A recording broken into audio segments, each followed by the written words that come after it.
سیدنا محمد والا آل محمد بہت آبلے ہیں اس کے پاؤں میں، بہت آبلے ہیں اس کے پاؤں میں، لگتا ہے نیک بخت اصولوں پہ چلا ہوگا۔ آج بڑا عجیب لگا، نیب امینڈمنٹس پہ کیس تھا اور وہ شخص جس کو پوری قوم نے مینڈیٹ دیا کہ پاکستان کے تمام چوروں کا احتساب کرو، افسوس کی بات ہے جس کو قوم نے احتساب کرنے بھیجا اس کو گولیاں مار کے جیل میں ڈال دیا ہے، اور آج وہ جیل سے سپریم کورٹ کو ایڈریس کریں گے۔ وہ شخص جو کرپشن کے خلاف تھا اور ہے اور رہے گا، وہ شخص جس نے انصاف کی تحریک چلائی، وہ شخص جس نے یہ کہا تھا اور جس پہ آج بھی قائم ہے کہ انصاف کا نظام احتساب سر عام۔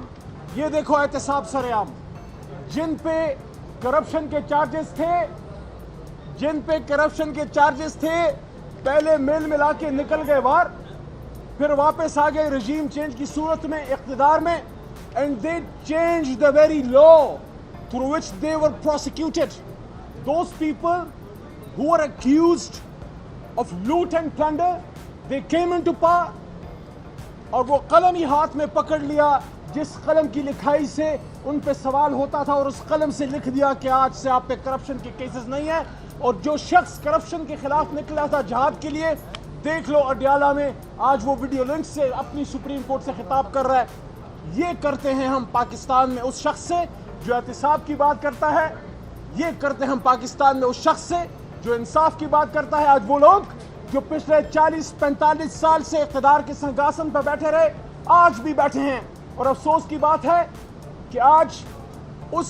فرونیت کو دیکھیے کہ اقتدار کے سنگاسن پہ بیٹھ کے کہتے ہیں کہ پاکستان کی جوڈیشری میں کالی بھیڑیں ہیں۔ ان کو صرف یہی کہنا چاہتے ہیں، صبح صبح آئینے کو دیکھ لیں، ایک کالی بھیڑ پاکستان کی سیاست کی تاریخ کی آپ کو نظر آ جائے گی۔ آج عمران خان صاحب کو لائیو ٹیلی کاسٹ کیا جانا چاہیے تھا۔ میں سمجھتا ہوں کہ ایک محترم جج صاحب کی انٹرونشن کے بعد جب انہوں نے کہا کہ لائیو ٹیلی کاسٹ ہونی چاہیے، اس کے بعد لائیو ٹیلی کاسٹ عمران خان صاحب کا حق تھا۔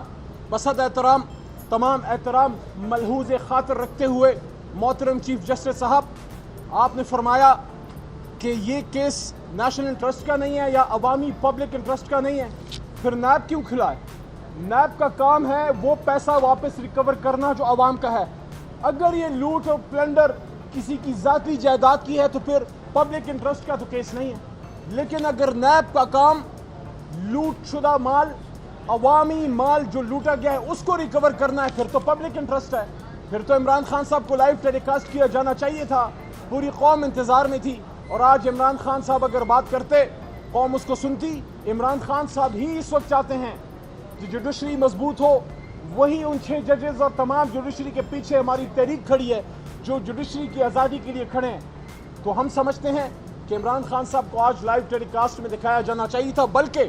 پچھلی ملاقات میں میرے سامنے سپریم کورٹ کا نوٹس ان کو اس پیشی میں سرو ہوا القادر ٹرسٹ میں، اور خان صاحب نے میرے سامنے لائن لکھی جس پہ انہوں نے بالکل کہا کہ میں اٹینڈ کرنا چاہتا ہوں کورٹ کو اور ان پرسن کرنا چاہتا ہوں۔ اس موقع پہ میں نے عمران خان صاحب کو، میرے لیفٹ پہ اس طرح بیٹھے ہوئے تھے، میں نے خان صاحب کو کہا کہ خان صاحب آپ نے بالکل صحیح بات لکھی ہے، آپ کو خود جانا چاہیے جس طرح آپ کہہ رہے ہیں کہ آپ جانا چاہتے ہیں۔ اور میں نے پھر یہ بات کی کہ خان صاحب،